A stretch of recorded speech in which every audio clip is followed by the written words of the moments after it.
Ready to move in premium triplex villas at Bachupalli APR projects. రాజధాని పరిరక్షణ కోసం తాను మంగళగిరి నుండి పోటీ చేస్తున్నట్లు భారత చైతన్య యువజన పార్టీ అధినేత రామచంద్ర యాదవ్ తెలిపారు.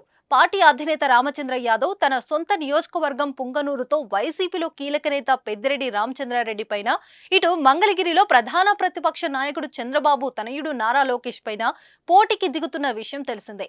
ఈ క్రమంలో శనివారం మంగళగిరిలోని హ్యాపీ రిసార్ట్స్ నందు నియోజకవర్గంలోని అభిమానులు, కార్యకర్తలు, ప్రతినిధులతో ఆత్మీయ సమావేశాన్ని నిర్వహించారు. ఈ సందర్భంగా రామచంద్ర యాదవ్ అటు పుంగనూరులో, ఇటు మంగళగిరిలో ఎందుకు పోటీ చేస్తున్నారు అనే దానిపై క్లారిటీ ఇచ్చారు.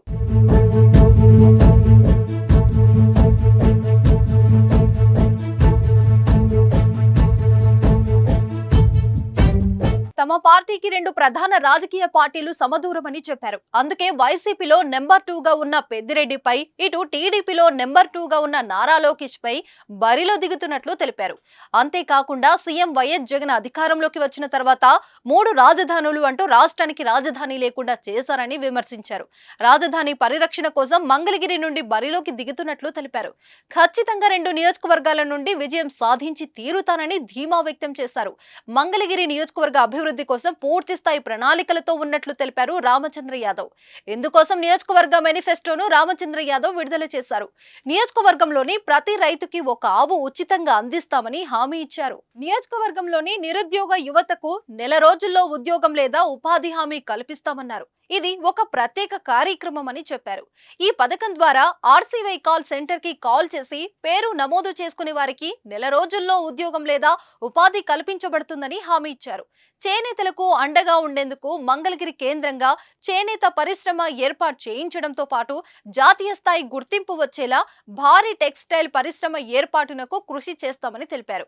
5 ఏళ్లలో 25,000 మంది యువతకు శాశ్వత ఉద్యోగాలు కల్పించడం జరుగుతుందని హామీ ఇచ్చారు. అలానే పతాంజలి ఫుడ్ ప్రాసెసింగ్ యూనిట్ నెలకొల్పడం ద్వారా స్థానికంగా 20,000 మందికి ఉద్యోగ అవకాశాలు లభిస్తాయన్నారు. 25,000 మంది పేద కుటుంబాలకు రాజధాని ప్రాంతంలో పక్కా గృహాల నిర్మాణం చేపడతామని అన్నారు. కుల వృత్తులను ప్రోత్సహించేలా ప్రత్యేక పరిశ్రమలు ఏర్పాటు చేసి ప్రతి కుటుంబానికి నెలకు కనీసం 20,000 ఆదాయం వచ్చేలా చర్యలు తీసుకోవడం జరుగుతుందని హామీ ఇచ్చారు. కేంద్ర ప్రభుత్వం ద్వారా ప్రత్యేక పారిశ్రామిక వాడ ఏర్పాటునకు కృషి చేస్తామని హామీ ఇచ్చారు. నియోజకవర్గంలో డ్రైనేజీ సమస్య లేకుండా అన్ని గ్రామాలలో పూర్తి స్థాయిలో పక్క డ్రైనేజీల నిర్మాణం చేపడతామని అన్నారు. దుగ్గిరాల మండలం రవీంద్రపాడు వద్ద లిఫ్ట్ ఇరిగేషన్ ప్రాజెక్టు ఏర్పాటు ద్వారా ఆ ప్రాంత రైతులకు ఏటా 2 పంటలకు సాగునీరు అందించడం జరుగుతుందని హామీ ఇచ్చారు. నిడమరు రైల్వే గేట్ వద్ద ఫ్లైఓవర్ నిర్మాణం చేపడతామని రామచంద్ర యాదవ్ హామీ ఇచ్చారు.